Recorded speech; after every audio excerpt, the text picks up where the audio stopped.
Пратеничката група на ВМРО-ДПМН и Коалицијата за обнова на Македонија денес до Собранието на Република Македонија ќе достави два исклучително битни предлог закони.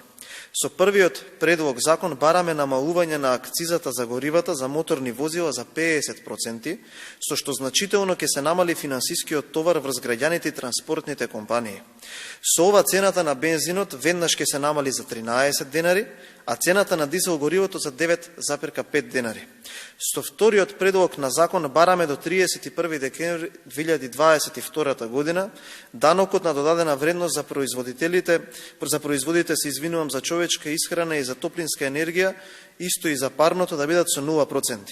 Дополнително бараме и ДДВ за електричната енергија да биде 5% и во остатокот од 2022 година, а не само до 1 јули, пошто е предвидено покачување на ДДВ на 10%. Почитувани, во текот на вчерашниот ден Марко Бислимовски, председателот на Регулаторната комисија за енергетика, тоест Комисијата за поскапување, најави ново зголемување на цената на горивата. Пред точно 2 години, на 2 март, цената на литар бензин изнесуваше 64 денари, а на литар дизел гориво 56 денари.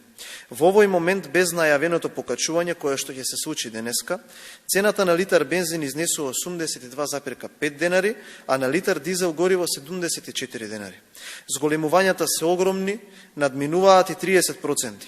Со оглед дека власта не размислува во интерес на граѓаните, ние како пратеничка група сметаме дека државата мора да се откаже од 50% од акцизата во овој критичен период во кој има нарушување на светскиот пазар на енергенсите.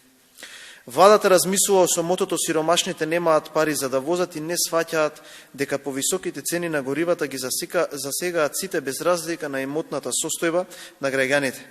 Производите што се носат во маркетите се превезуваат со камбиони кои возат на дизел гориво, меѓуградскиот превоз кој поскапе за 20% изминатиот период исто така вози на дизел гориво, а за жал власта е слепа и не превзема ништо. За подсетување, власта неколку пати досега ја зголемуваше акцизата и се уште има предлог во собраниска процедура за зголемување на давачките за дополнителни 4 денари по литар гориво.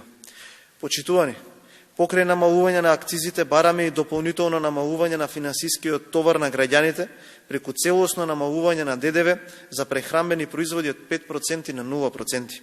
Сведоци сме дека во изминатиот период цените на основните прехранбени продукти драстично пораснаа, па така според последното соопштение на Државниот завод за статистика во јануари 2022 година, наспрот истиот месец претходната година лебот поскапе за 10,6%, месото за 6,4%, млеко, сирење и јајца за 7,2%, масовата за 26%, овошје за 11,3%, зеленчукот за 14,8% и така натака.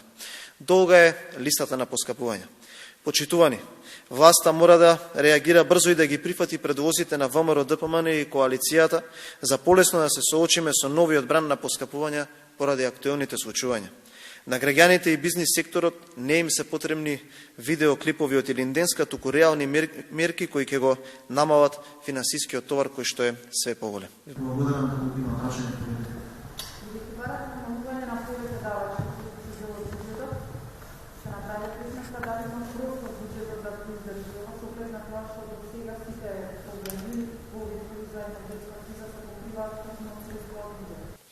Токму така сме направиле. Така сме направени анализа, секако дека има простор. Владата едноставно мора да се откаже од непродуктивни трошења, кој што се рекол основен субстрат на секој буџет кој што се носи.